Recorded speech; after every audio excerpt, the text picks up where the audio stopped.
Hi everyone, it's your fairy card maker Lisa here, and today I'm showing you my 2023 holiday cards. I have been on a mission to use up some paper scraps, so all of these feature some amount of paper scraps. I did share a few on my blog already, but I've made more, so I thought why not just show them all together in a compilation. So the number one tried and true way to use up paper scraps is to collage them into background papers. So for these, I made these background papers, and it does create a very busy pattern, but you introduce white space again by having a solid. So I used partial die cutting here with the shadow for this word die, and then I just nested the word in there. But on these other ones, these are A2, this one is an A6.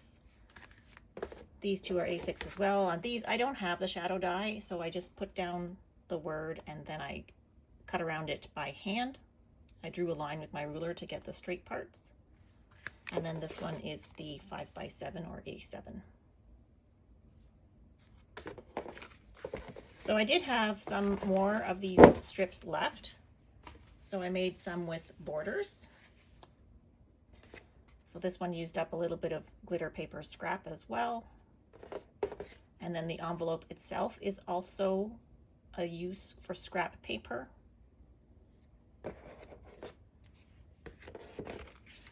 On the same theme of doing the strips, I made this one. This is actually the card that I'm going to give my doggies daycare. So these doggies were cut out from patterned paper by hand, and then this one is a stamp. So it's line art that I colored to look like our dog. And then this is the scrap paper strip behind. With that same color scheme, I have this one that has the envelope.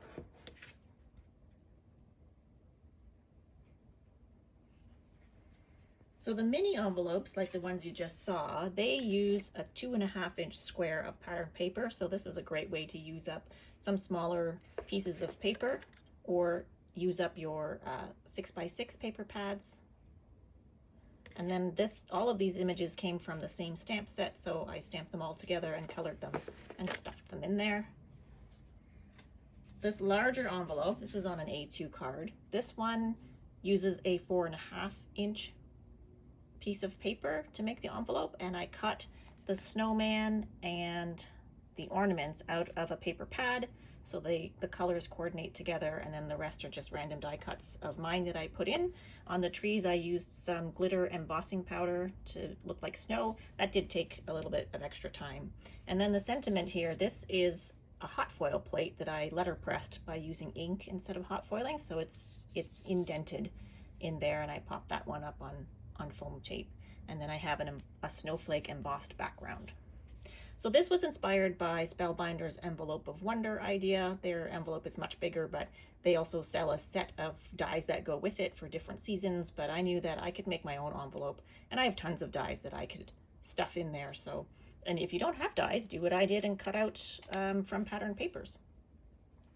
This one is an A6, so a little bit larger, 6.25 by 4.5. Same size envelope. And this one I did hot foil the greeting. And this one I stuffed with a whole lot of die cuts. Most of these came from a Queen & Company shaker set, but the little gingerbread men are from Quick Cuts. I think the holly might also be from Quick Cuts. So then the next scrap paper idea I had was to use clusters, strip clusters. So I had these strips left from making some paper stockings, and I just layered up the strips. So that's all I had for a while, was these layered strips. And then I knew I wanted to put one focal image on them. So this one was the deer. It looked a little bit plain, so I tried to do a very faint stenciled circle around it to grab interest, which it does kind of look like a moon. You know, it looks like a nice scene, but it was still a little bit too plain for me. This is the letter pressed sentiment again from a hot foil plate by Hero Arts. So the next one I did, I embossed the background. So the embossed background adds a lot more detail, and I like that much better. I have on this one some little circle dots that are flat. These are stickers. I think they're vinyl, but you can get these as stickers from a lot of different places, and then on the rest of them I used enamel dots, and these ones are from Queen & Co. That I thought they looked like little candies, so I like them, they're cute. So then I also embossed, and I added a feature of putting white pigment ink over the snowflake embossing folder.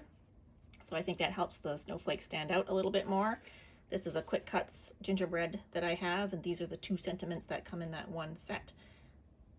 This one is not as indented. I was playing around with the settings and the sandwiches for my machine, and I was able to sort of stamp with the hot foil stamp instead of letterpress, like impress into the paper.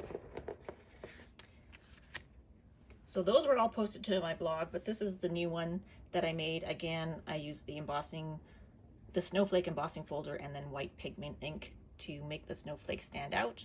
And this one I watercolored the snowman. This is a new stamp that I got from Unity Stamps. Unity Stamps has really great red rubber stamps. They're really good quality, and I very rarely remember to use my new stuff, so I'm happy that I used something new on this as well.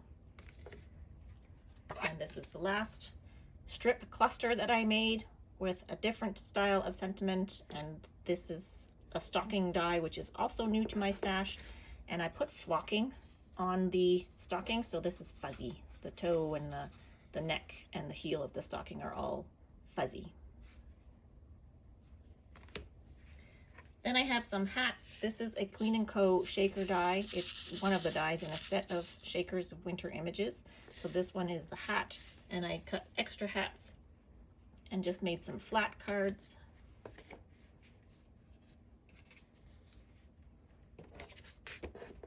And then this is something I've also shared on my blog in the past.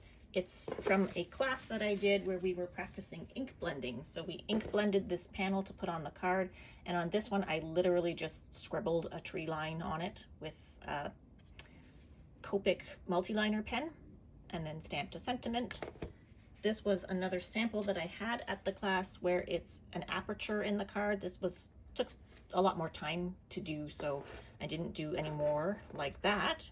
But I did also want to share another way to use up your papers, larger bits of paper, is to line your envelopes. So I have a lot of envelopes that I've lined this year. So this was the sample that I showed for the class. If they wanted to use die cuts versus drawing your own tree, that's the one we made.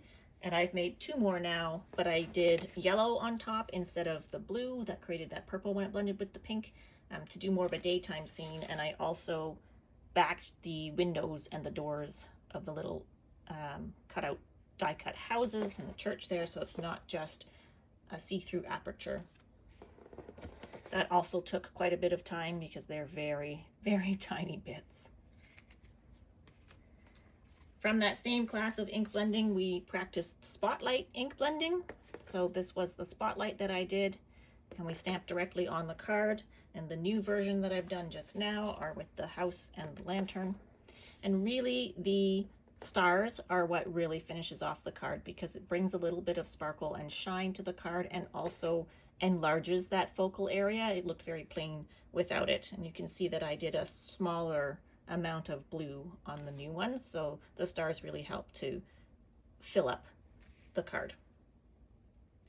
So I hope these inspire you to use your scraps, whether it's for next year's holiday stash or birthday cards or any occasion that you need a card for. There's lots of ways to use up your scraps and still create a full and beautiful looking card. I hope you enjoyed my share, and happy holidays to everybody.